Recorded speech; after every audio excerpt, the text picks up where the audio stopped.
Hi, and welcome to this AI in C# video on the Agent Framework Toolkit, which is a series of NuGet packages I've made to make Agent Framework easier to work with. In the previous video, you saw about easier agents. Now we're going to look at easier tools. So, if we look at our sample repository here, we have something called Agent Framework Toolkit Easier Tools. And all we need to do when we work with tools is, of course, that we need to get a list of tools out. And if we were to do it the regular way, and we had a set of tools like this, where we have 10 different tools to do file system work, like getting folders, creating folders, moving files and stuff, we would end up writing some code like this. So we would new up our objects, and then we would use the function AI function factory create in order to take the various delegates here and put in a name and a description. We could, of course, begin to use reflection here in order to do this, but then it will be more difficult to get some good names and descriptions in. So if we install the Agent Framework Toolkit, all we need to do is make a new instance of AI Tools Factory, or if you use dependency injection, builder.services.ai tools factory. And then you just say get tools.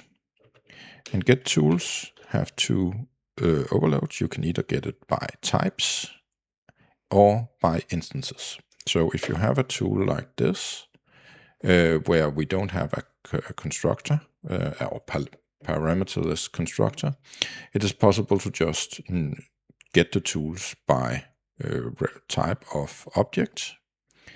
And what it does is it will go in here and then will look for attributes. So these are attributes you can put on your tools, where you can write the name and the description. And both name and description are optional. So if you just want to quickly have them, you can just put AI tool and it will use this as the name. But if you want to do it right, you put in a name and a description as well. So all I have done to this class is I've decorated the 10 tools with the AI tool attribute, and then everything just comes out as tools. Had my file system tools here needed things in the constructor via dependency injection, I would need to new up the instance instead, or get a dependency injection version, and then I can just put in the instance instead.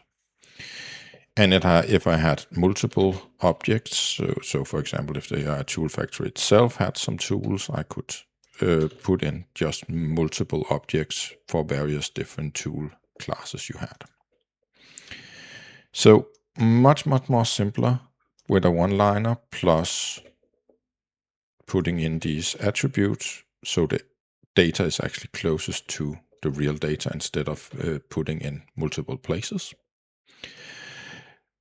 But we can go beyond that, because this can also work with MCP tools, in that if you add one more NuGet package, Agent Framework Toolkit.tools.modelContextProtocol, it will now be able to work with remote tools and local tools.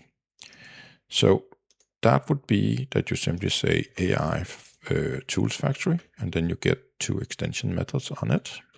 I didn't want to put it in the raw, so you wouldn't have a dependency on MCP unless you already used it. So with this way, we can simply get tools from either remote or a local. And if you want to get it from a remote, we would need to give a remote MCP URL or the entire transport options if you want to do something more advanced. But in my case, it's a MCP server that do not have any anything that needs to be done extra. But if I had, for example, an API key, I could give it in a dictionary. Or if I had some local tools, I would just simply need to go in and give my command.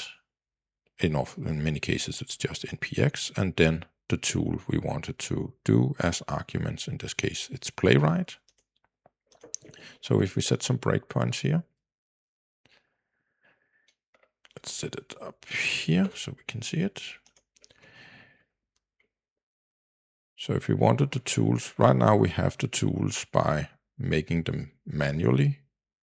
But if we want to just get them via 18 Framework Toolkit, we can get them in exactly the same manner, either as type or instance, same deal.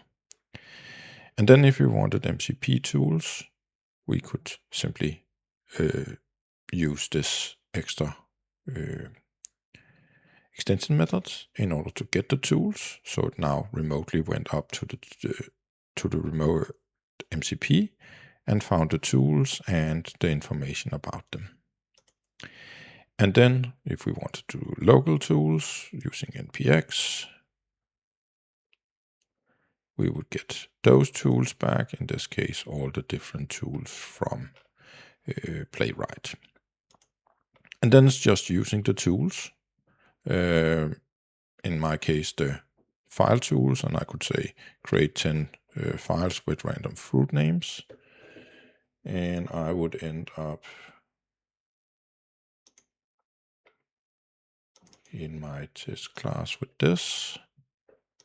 That will begin to make some tools that will call get root folders and so on, create the files, end up with 10 files in my local tool. So that's everything there is to it.